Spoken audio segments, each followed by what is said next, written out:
Can any of you tell me the difference between giving a tip and giving admonition? Well, by definition, they're not very different. I just think admonition sounds a lot cooler, so get ready because here's 50 admonitions in 15 minutes.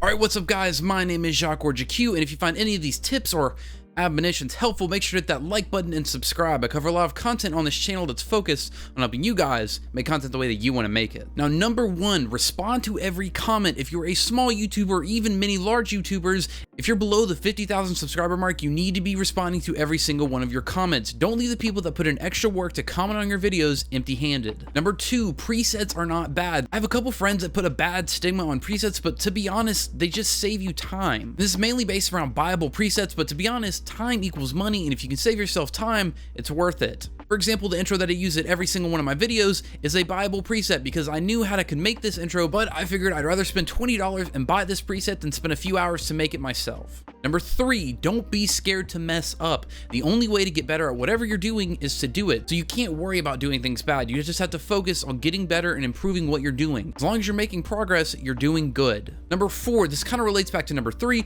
but making a bad video quickly is a lot better than making a good video forever. If you sit here forever and just plan out a video but never end up making the video, you don't make any progress. You just do a lot of work and then don't get anything out of it. Number five, storytelling is essential. If you can learn how to tell a good story, your audience will be much more immersed in your content than they would be otherwise. And more immersion leads to more audience retention, which leads to more views, which leads to you being happier. Number six, never do sub for sub. Like, never.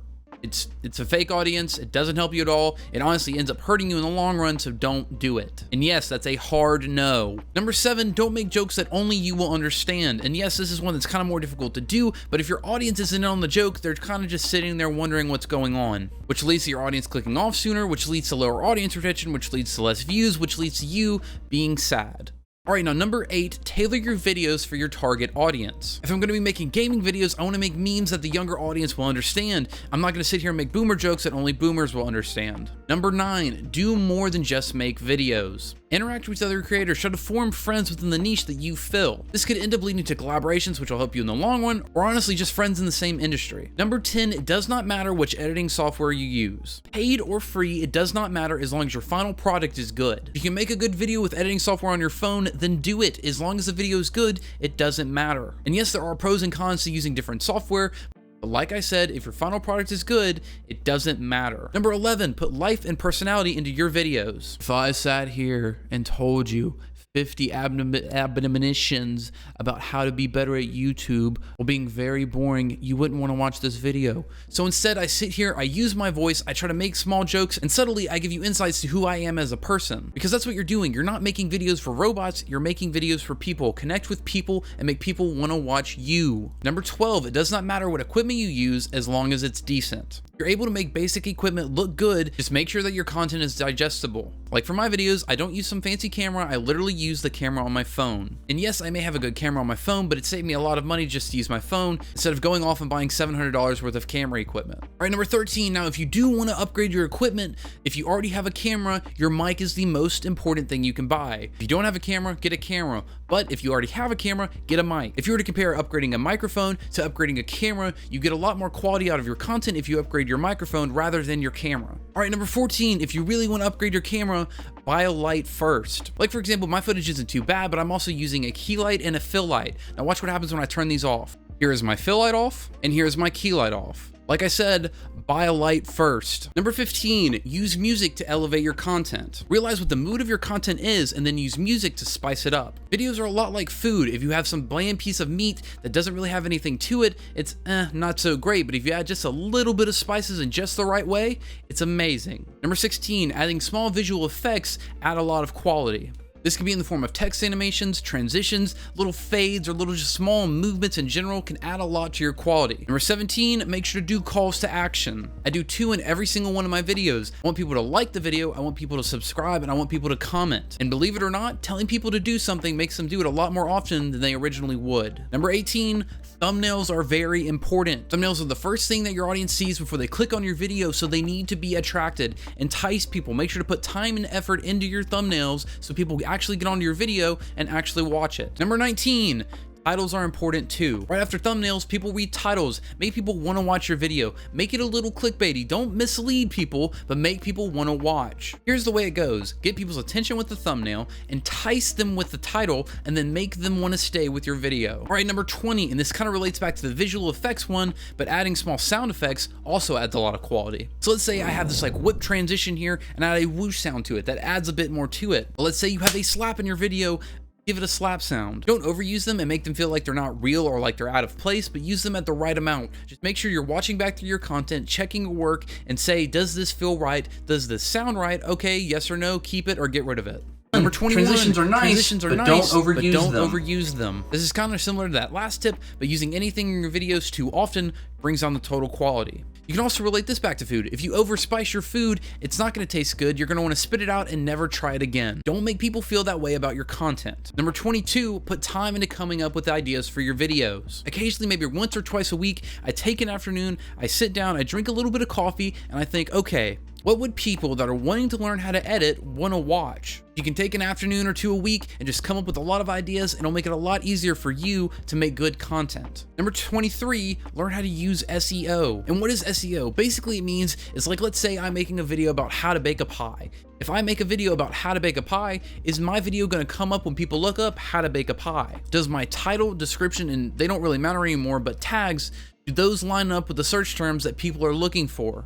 If you can learn how to use SEO, you'll appear a lot higher in search rankings and then you'll get more views. This one also relates back to the previous tip, but number 24, make sure you're making videos that people are looking for. If people are looking up how to edit like Dr. Disrespect, then I should make a video about how to edit like Dr. Disrespect. As a small content creator, you want to make sure that the content you're making is what people are looking for. Number 25, if you feel like you're a dull person, take an improv class. Like I said, you want to put life and personality into your videos, and a great way to improve that is to take an improv class. Learn how to be wittier and funnier, and that'll start creeping into your own content, and trust me, people will notice. Number 26, try to be unique. If you're the only person making a certain type of video, other people aren't going to have an option to watch anybody else because you're the only one. But this also makes you stand out from the crowd. So let's say I'm making a gaming video, and we all know gaming is very oversaturated. Try to make yourself stand out from the crowd and be different than everybody else. That'll make people want to watch you for you, and it'll get people to stick around. And number 27, if you can't be unique, make your videos better. If you have the option, choose being unique over being better,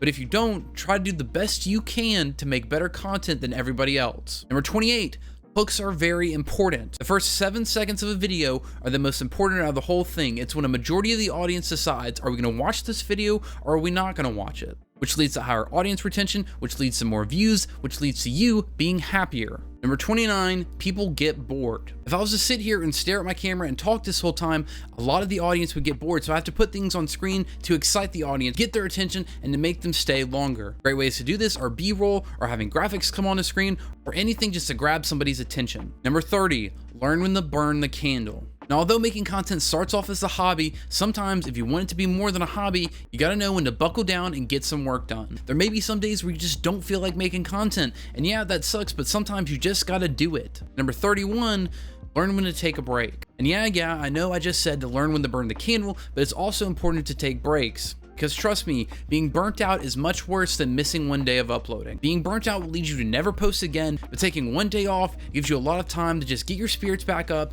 get back into the groove of things, and make yourself want to do it. So, go hard, but not too hard. Number 32, text animations can add a lot of quality, but can also be very time consuming. This also applies to a lot of other effects. I know I said earlier that adding these effects can add a lot of quality, but make sure that you're not spending too much time getting very little quality. There's a lot of initial value that those effects will have, but it gets to the point where you're adding so many effects that you're getting a very diminishing return. And like I said earlier, time is money, and I know you guys don't want to waste your money. Number 33, raw content is just important as the final product. If I told you guys I was going to make you a burger, but I made it out of a dead raccoon that I found on the side of the road, you think it would taste very good. What does that mean? Make sure your content has quality before you edit. Number 34, make sure your content is uploaded at least semi-regularly. This is something that I'm still sometimes bad at, but you don't have to upload every day or every other day. Just make sure it's at least semi-regularly so people are expecting your content to come out. Number 35, this relates back to the last one, but give yourself time to improve. And yes, you need to consistently put out content, but you also need to consistently improve. If you never take time to improve, you're always going to stay where you're at. So in the process of making content, make sure you make time to get better. Number 36, read your analytics. Analytics are very important. They give you a lot of information about your content and also a lot of information about how your audience feels about your content. If you have a certain part of your video where your audience retention just drops out of nowhere, you did something that people didn't like.